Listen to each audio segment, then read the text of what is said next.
Now, late during that term one, we had many independent schools that simply closed their doors. There are newsletters going out to parents during these holidays already saying that we will continue our online procedures in term two. What's your message to independent schools? You can continue that online offering, but you have to have your schools open. For those parents who need to work and can't look after their children at home, for those vulnerable children where it's much safer for them to be at school learning.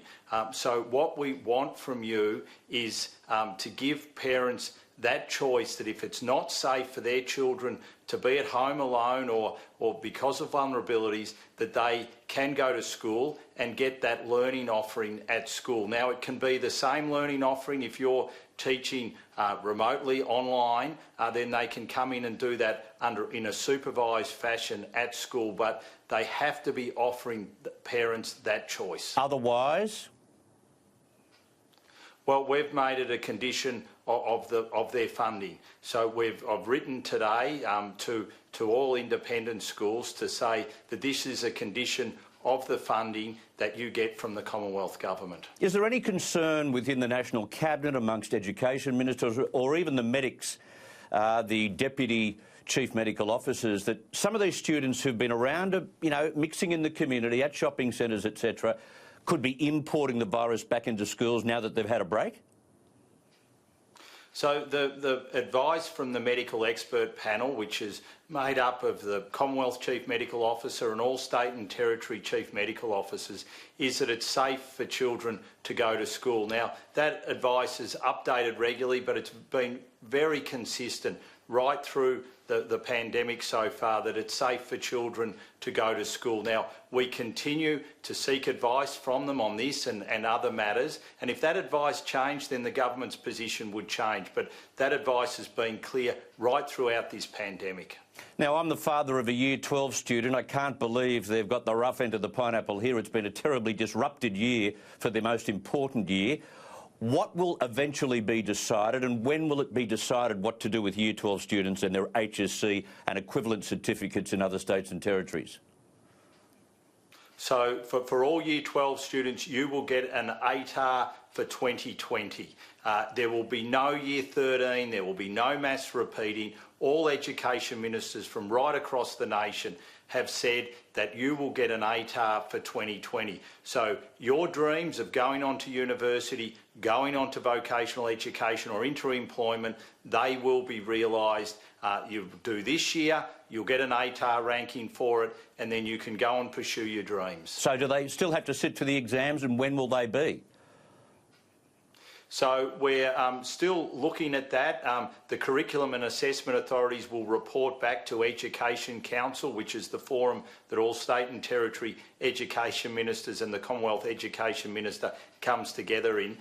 We're getting a report back next month on that, and we'll have more to say on exactly what form that will take after we get that assessment back from those authorities. OK, in the month of May. All right. What are your thoughts about what the Australian University have decided today, basically saying that we will look at the Year 11 results of those students to determine whether they get placement within that university?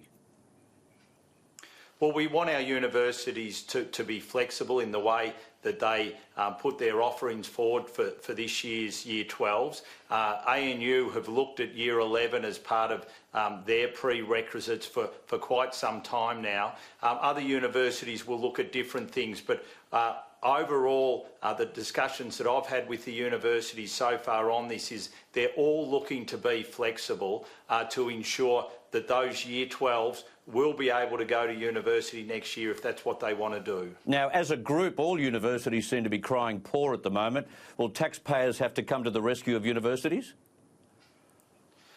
We continue to work with the universities. I met with the Universities Australia Board today again to have further discussions with them.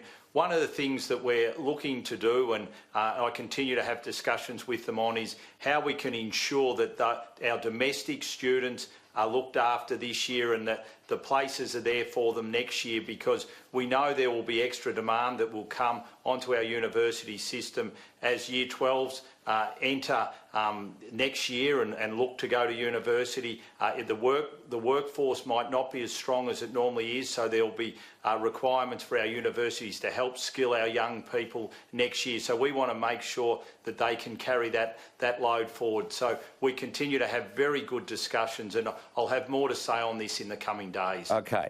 Just two quick questions on childcare.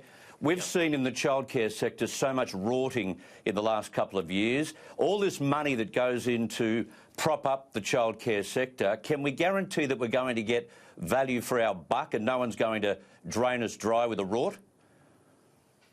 So we're doing everything we can to ensure that the changes that we made last week, where we're now offering free childcare, that we absolutely focus on getting value for money for the Australian taxpayer with the money that we're putting into the childcare sector. So approximately $1.6 billion from the changes that we've made will go to the sector, plus about a $1 billion in the JobKeeper wages that we will also be providing to the sector. So we want to make sure that we get value for money for that, and in particular that those workers, those essential workers, which is, as the Prime Minister defined them, as anyone who's got a job and helping us dealing with this pandemic, for those that vulnerable children who go to childcare, and for those who were enrolled in childcare, that they're the priorities going forward as we deal with this pandemic over the next 6 months. And you'd be pleased to strike a deal with the New South Wales government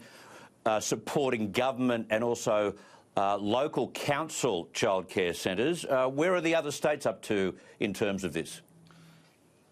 Yeah, so look, I've had a good discussion with the Queensland Minister today and have asked her whether she could have a look at following New South Wales lead. I've also had a discussion with the South Australian Minister and asked him whether he could also follow. And I'll continue to have those discussions with state and territory governments, because it's incredibly important. Commonwealth is doing its bit when it comes to local government by paying that 50%. What we're asking of the states and territories, if they could look after the JobKeeper component. So we'll continue to have discussions with states and territories on that. But can I thank the New South Wales government for the positive action that they took today to address this issue. You've got a lot of work still on your plate. Wish you all the best for Easter. Thank you very much for your time.